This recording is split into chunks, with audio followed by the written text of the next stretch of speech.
Santa Claus Exposed, the forbidden story behind Christmas.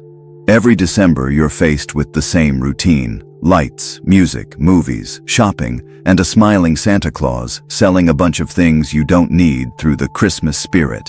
But here's the problem. This Santa Claus is a fraud. You were given the commercial mascot, not the original figure that walked through snow at night carrying psychedelic red and white mushrooms, and definitely not the Santa that lives inside your own body. This video is not about ruining Christmas. It's about exposing how an ancient technology of consciousness was repackaged as a children's fairy tale and a shopping festival. Long before malls, there were shamans who climbed onto roofs when snow blocked the door, dropped through the smoke hole, and shared Amanita Muscaria as medicine, vision, and spiritual initiation.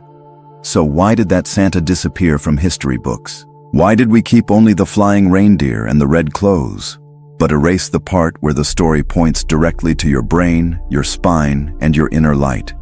If you stay, you'll discover that Christmas has always been a map. From the Arctic shaman in the snow, all the way to the hidden North Pole inside your head. And once you see that map, you won't be able to unsee Christmas ever again. If you really want to dive deep into this knowledge, subscribe to the channel, turn on notifications, and go back to the very first episode. Our videos are organized like a TV series, with seasons and episodes. Each one is a direct continuation of the last. These stories have a beginning, a middle, and the ending is guided by the choices you make from this point on. Forget the mall Santa for a moment. Picture this instead. Endless winter, snow up to the doors, and a lone figure crossing the white desert wrapped in animal skins. His face is carved by the cold. His bag doesn't carry toys. It carries medicine, mushrooms, and spiritual fire. This is the real prototype of Santa Claus, the Arctic shaman.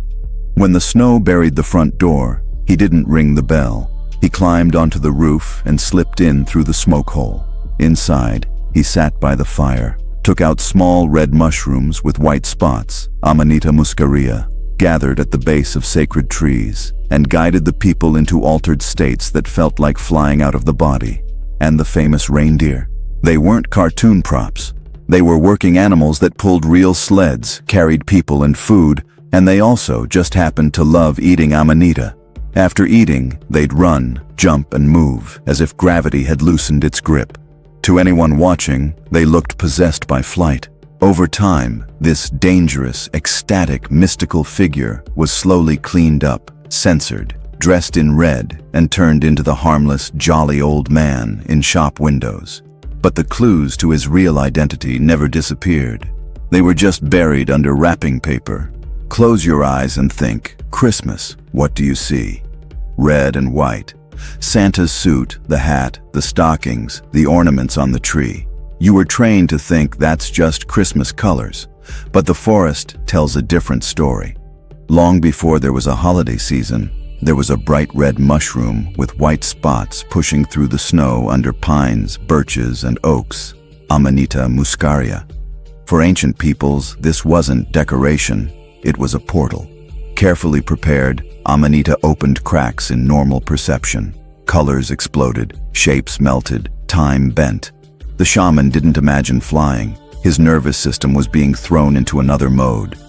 Now imagine a winter forest, everything white, branches heavy with snow, and, at the base of the trees, little red and white dots glowing against the ground, like fallen stars. The shaman gathers them, hangs them to dry on branches or near the fire. Suddenly, that dark tree is covered in little red and white points. Look again at your Christmas tree. Red spheres, white details, ornaments hanging like tiny worlds. What you call cute decoration is the skeleton of an older ritual. Mushrooms on branches, medicine on display. The punchline? Those gifts from the forest were born at the roots of the trees, exactly where we later started placing our own Christmas presents. Your Christmas tree is more sacred and important than it seems. To you, it's a harmless prop.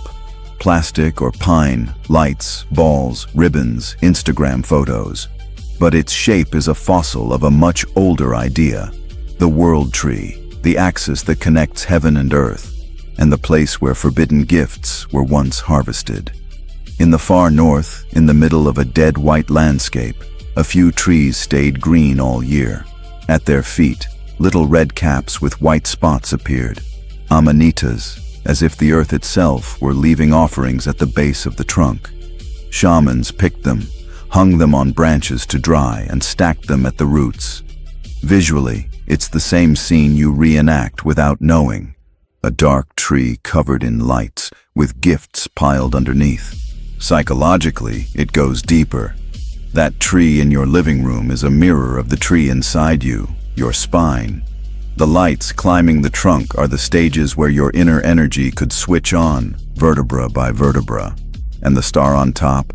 That is the loudest clue of all, pointing to a cosmic event in the sky that the whole world celebrates, but almost no one understands. December 25th, the day when light decides whether it dies or returns. On the calendar, December 25th is just ink. In real life, it's a global trance. Shops shut early, streets empty, millions sit around glowing trees and ritual meals, repeating phrases like "birth of the light," without ever asking a basic question: why this exact day? Who chose it? And based on what? Look up, not at the tree, but at the sky. Once a year, the sun reaches the lowest point of its path. In the northern hemisphere, it's maximum night, minimum day. For a few days, the sun looks frozen, weak, almost defeated. Then, slowly, something shifts. The days stop shrinking and begin to grow again. Light is back in the game. Ancient cultures watched this drama and didn't see astronomy. They saw death and resurrection of the world's light. Different names, different myths, same pattern. Something sacred goes down into darkness, stays still, then is reborn. What we call Christmas is one more mask for that same event. When you turn on fairy lights and candles, you're unconsciously acting out the return of the sun. But the real twist is this: the same law that governs the sun outside also governs a hidden sun inside your body. To meet the true Santa Claus, we have to stop staring at the sky and start mapping your own nervous system. You were told Santa lives at the North Pole. They just forgot to mention, the real North Pole is inside your skull. If I drew a map of your body and had to mark the command center of light, I'd put a pin at the top of your head, in a small hidden region of your brain. A kind of inner cloister, a monastery of light buried in gray matter. This is where your inner Santa operates. He doesn't ride a sleigh. He sends impulses, secretions, tiny chemical messengers down through your nervous system. What you call intuition, sudden peace, courage in the middle of fear, that's the nervous system version of waking up and finding a gift that wasn't there the night before.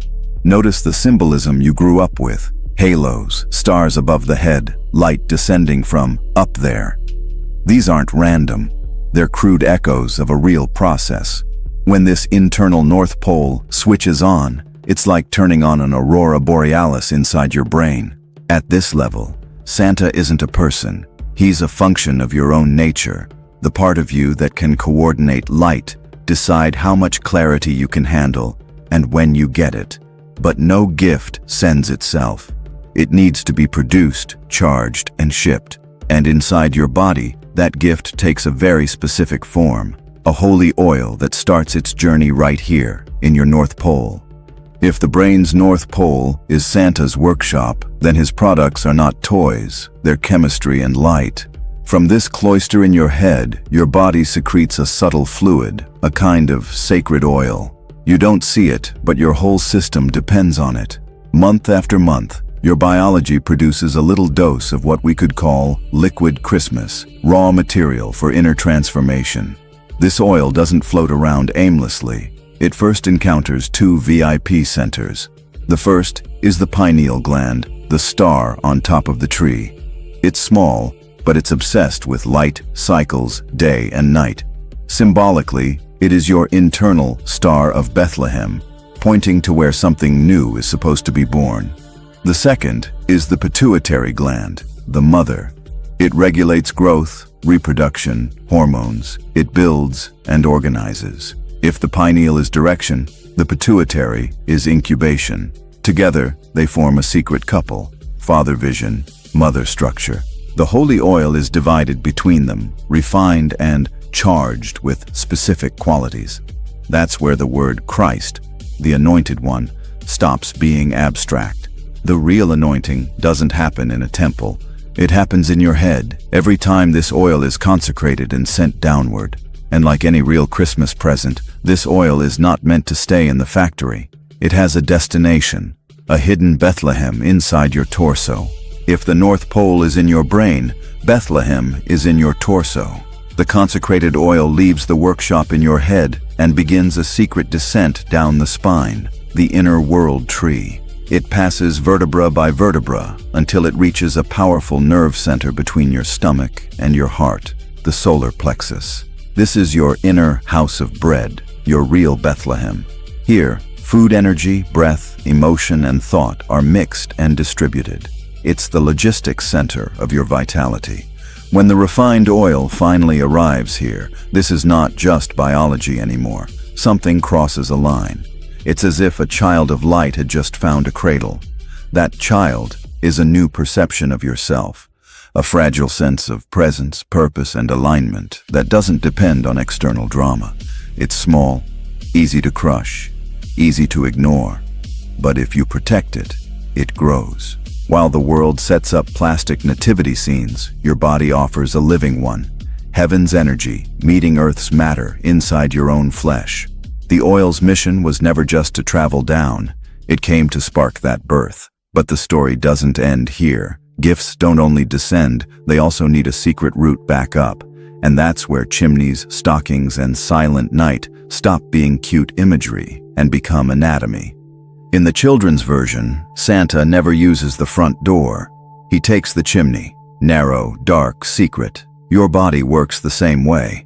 The holy oil prepared at the North Pole and consecrated by the Pineal star and Pituitary mother doesn't spread randomly. It moves along a central channel, your spine, like an invisible chimney connecting your head to your inner Bethlehem. You rarely notice this. Your attention is hijacked by screens, noise, anxiety. That's why the myth insists on a silent night. Physiologically, it's in sleep, deep rest, or genuine inner stillness that the inner Santa has the most freedom to move. While your conscious mind is off, another part of you is busy adjusting, healing, delivering packages in the form of new insights and weirdly timed courage. And the stockings, think of them as containers. In your body, these are organs and energy centers that can be stuffed with junk, toxins, resentment, repressed emotion, or emptied, cleaned, and made available. Every habit is a stocking you hang, some torn, some overflowing, some completely blocked. The inner Santa never forces a delivery. He pours his gifts where there is actual space. The ancient shaman dropped down real chimneys under the influence of Amanita. Your inner Santa slides down neural chimneys shaped by your lifestyle. One path depends on a mushroom to take you out of yourself. The other turns your entire nervous system into the reindeer. When you picture a shaman eating Amanita and reindeer hopping around like they're about to take off, you're looking at one way to hack consciousness from the outside in. The shaman takes the mushroom. The reindeer eat the same mushroom.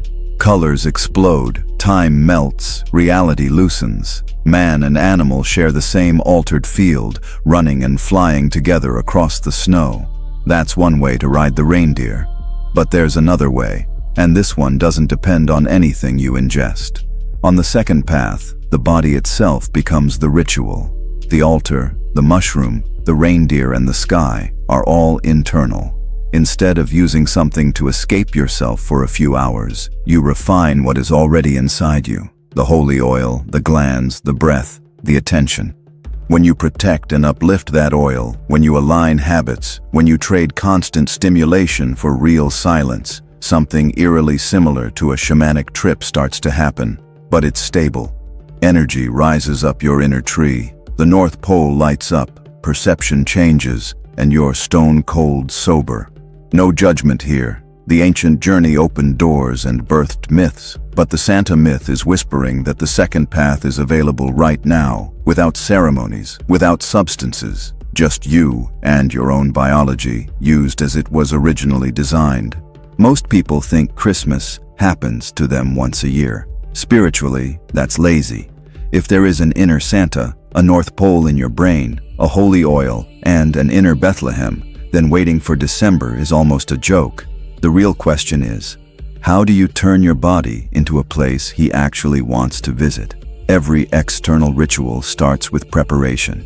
Cleaning the house, decorating the tree, setting the table. Inside, the rules are the same. First, you create space.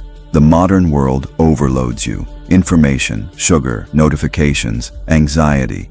That's like stuffing your stockings with rocks and junk. The inner Santa has nowhere to pour anything. Every moment of real silence, every conscious breath, every no to useless excess is an act of spiritual housekeeping. Then, you treat your body as a temple, not a trash can. Food, sleep, movement, they're all messages to your nervous system about whether it's safe to deliver higher doses of light. Finally, you drop the emotional lies, resentment, self-deception, the stories you tell to avoid confronting yourself. Empty stockings. You don't need incense or exotic mantras. You need presence. When you live like that, Christmas stops being a date and becomes a state. The Santa of shopping fades. The inner Santa takes over the script. At some point in the last century, Santa was rebranded. The mystical shaman of the snow, the roof climber with mushrooms in his bag, the inner Santa in your brain and spine. All of that was boiled down into a smiling mascot. A red and white Santa started showing up in ads for a famous soda company. Year after year, that image burned itself into the global mind. Result? Most people think that's just what Santa looks like. Round belly, bright red suit, harmless laugh, buy more stuff. You don't have to hate this version, but you do need to understand what happened. An archetype linked to altered consciousness and inner light was domesticated into a symbol of consumption and comfort. Cosmic Claus, the deeper Santa, doesn't live in a factory or a bottling plant. He lives in your North Pole of the brain, pours holy oil, descends the inner tree, is born in Bethlehem in your solar plexus, and rises again to light up your perception. Rewriting Christmas is not about canceling Santa or never drinking soda again. It's about reclaiming the symbol, the red and white, the tree, the star, the date, the gifts. None of it is random. You can keep the movies, the lights, and even the silly sweaters. Just remember, there is a cosmic Claus behind the costume, waiting for the moment you stop worshiping the ad and start following the map inside your own body. I will reveal the forbidden wisdom.